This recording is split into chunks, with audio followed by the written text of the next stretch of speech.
രാധേ കൃഷ്ണ. കഥാമൃതത്തിൽ നിന്ന് ലളിത ഭാഗവതം 12-ാം ഭാഗം. ശ്രീ ശുഗമഹർഷി പറഞ്ഞു കൊടുത്ത ഭാഗവതം പരീക്ഷിത് രാജാവ് കേൾക്കുകയാണല്ലോ ഉണ്ടായത്. ഭാഗവതം കേൾക്കുന്നതിൻ്റെ മാഹാത്മ്യം എന്താണ് എന്ന് ശൗനക മഹർഷി സൂത പൗരാണികനോട് അന്വേഷിച്ചു. അതിന് മറുപടിയായി സൂതൻ പറഞ്ഞു, ആർക്കെങ്കിലും ഭാഗവതത്തിൻ്റെ മാഹാത്മ്യം മുഴുവനായി പറയാൻ സാധിച്ചേക്കുമോ? എങ്കിലും നിങ്ങൾ ചോദിച്ചതിനാൽ പത്മപുരാണത്തിൽ വ്യാസമുനി ഭാഗവത മാഹാത്മ്യം വർണ്ണിച്ചത് വെളിവാക്കുന്ന ഒരു കഥ പറഞ്ഞു തരാം. പണ്ട് തുംഗഭദ്ര എന്ന നദീതീരത്തായി ആത്മദേവൻ എന്ന ഒരു സാധു ബ്രാഹ്മണൻ ഭാര്യയായ ദുന്ദുലിയോടൊപ്പം താമസിച്ചിരുന്നു. ആത്മദേവൻ സ്വാത്വികനായിരുന്നു, ഒരു ഉത്തമ ഭക്തനും. ദുന്ദുലിയോ അതിസുന്ദരിയും. ദുന്ദുലി വരച്ച വരയിൽ നിർത്തിയിരുന്നു ആത്മദേവനെ. അത്രയ്ക്ക് അന്ധമായ പ്രേമമായിരുന്നു ആ ബ്രാഹ്മണന് ഭാര്യയോട്. അവൾക്കോ ആത്മദേവനോട് പ്രേമമൊന്നും ഉണ്ടായിരുന്നില്ല, അനുസരിക്കാനും കൂട്ടാക്കിയിരുന്നില്ല. ആത്മദേവൻ ഒരു പ്രത്യേക സ്വഭാവക്കാരനായിരുന്നു. ലോകത്തിലേക്കും വലിയ ധനവാൻ, യാതൊരു ധനവും കയ്യിലില്ലാത്ത ഭിക്ഷുവാണെന്ന് ആത്മദേവൻ പറയും. അതനുസരിച്ചാണ് അയാൾ ജീവിച്ചതും. കയ്യിൽ വരുന്നതെന്തും ദാനമായി നൽകും. ഭാര്യയ്ക്ക് ഇതൊട്ടും ഇഷ്ടമായിരുന്നില്ല. അത് പറഞ്ഞ് കലഹിക്കുകയും ചെയ്യും. ആത്മദേവൻ കലഹിക്കുകയില്ല. ശാന്തനായി അങ്ങേയറ്റം ക്ഷമയോടെ ഭാര്യയെ പറഞ്ഞ് മനസ്സിലാക്കാൻ ശ്രമിക്കും. അവർക്ക് രണ്ടാൾക്കും ഒരു ദുഃഖമുണ്ടായിരുന്നു, മക്കളില്ല. എന്തൊക്കെ വ്രതം നോറ്റിട്ടും സൽക്കർമ്മങ്ങൾ ചെയ്തിട്ടും ഫലമുണ്ടായില്ല. ഇത് ആത്മദേവനെ വല്ലാതെ ദുഃഖിപ്പിച്ചു. ഒരു ദിവസം അയാൾ വീട് വിട്ടിറങ്ങി. പോയത് കാട്ടിലേക്കാണ്. അവിടെ ഇരുന്ന് തൻ്റെ വിധിയെക്കുറിച്ചോർത്ത് ദുഃഖിക്കുമ്പോൾ ഒരു സന്യാസിയെ കണ്ടു. ആത്മദേവൻ സന്യാസിയുടെ അടുത്ത് ചെന്ന് വണങ്ങി തൻ്റെ ദുഃഖം അറിയിച്ചു. അപ്പോൾ സന്യാസി പറഞ്ഞു, വിധിയെ തടുക്കാൻ മനുഷ്യന് സാധിക്കില്ല. കർമ്മത്തിൻ്റെ ഫലം അനുഭവിച്ചു തന്നെ തീരണം. കൊതിക്കുന്ന പോലെയല്ല വിധിച്ചു കിട്ടുന്നത്. ദിവ്യ ദൃഷ്ടി കൊണ്ട് നോക്കിയിട്ടും അങ്ങേക്ക് മക്കളുണ്ടാകാൻ യോഗം കാണുന്നില്ലല്ലോ. അതുകൊണ്ട് സമാധാനപ്പെട്ട് വീട്ടിലേക്ക് പോവുക. മക്കളുണ്ടാകുന്നത് എപ്പോഴും സന്തോഷദായകമായിരിക്കുമെന്നും കരുതരുത്. അതും വിധി പോലെ ഇരിക്കും. സഗരൻ, ദശരഥൻ എന്നുള്ളവർ മക്കളെ ചൊല്ലി ദുഃഖിച്ചവരല്ലേ? അല്ല, ഇനി വീട്ടിലേക്ക് മടങ്ങുക വയ്യ എന്നാണെങ്കിൽ ഈ കാട്ടിൽ തപസ്സനുഷ്ഠിക്കുക, നല്ലത് വരും. ആത്മദേവൻ സന്യാസിയുടെ കാൽക്കൽ വീണു. എന്നിട്ട് പറഞ്ഞു, സന്യാസത്തേക്കാൾ ഭാര്യയും കുട്ടികളുമായുള്ള ജീവിതമല്ലേ ശ്രേഷ്ഠം. അതുകൊണ്ട് എനിക്ക് പുത്രനുണ്ടാകാൻ അനുഗ്രഹിക്കണം. സന്യാസി വീണ്ടും പറഞ്ഞു, പുത്രനിലുള്ള ആശ കളയുന്നതാണ് നല്ലത്. കാരണം പൂർവജന്മ പാപം കൊണ്ട് പുത്രനുണ്ടായാലും അങ്ങേക്ക് മനസ്സുഖമുണ്ടാകാനുള്ള യോഗമില്ല. നേരെ മറിച്ചാവുമെന്നും കാണുന്നു. അതുകൊണ്ട് ആ ആശ ഉപേക്ഷിക്കുക.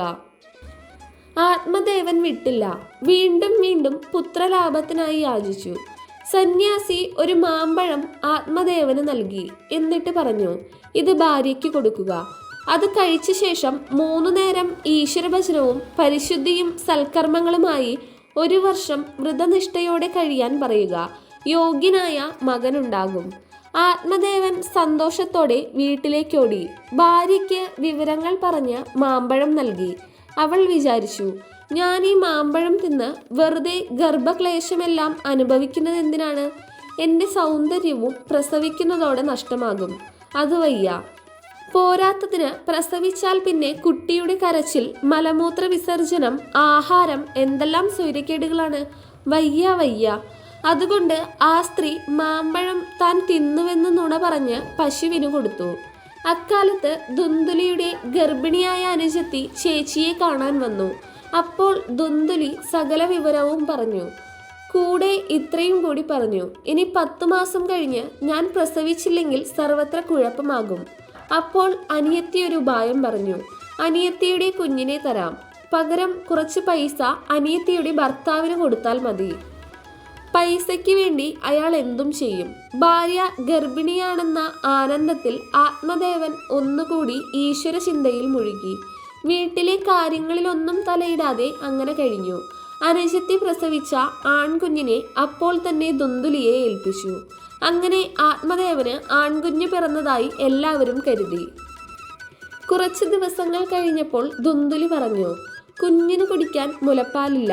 അനുജത്തി പ്രസവത്തിൽ കുഞ്ഞു മരിച്ചിരിക്കുകയല്ലേ, അവളെ വരുത്താം.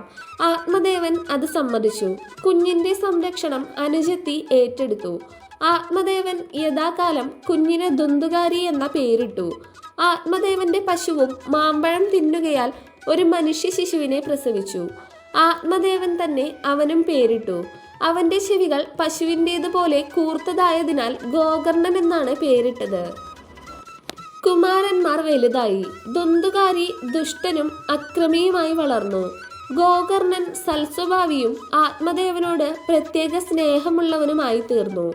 ദുന്ദുകാരി ആത്മദേവന്റെ സർവസമ്പത്തും നശിപ്പിച്ചു. മാതാപിതാക്കളെ ആട്ടിപ്പുറത്താക്കി. ഗോകർണൻ അവരെ സമാധാനിപ്പിച്ചു. ഗോകർണനും ആത്മദേവനെ അച്ഛനെന്നാണ് വിളിച്ചിരുന്നത്. അത് ശരിയുമായിരുന്നു. കാരണം അവന്റെ ജന്മത്തിന് കാരണമായത് ആത്മദേവനാണ്.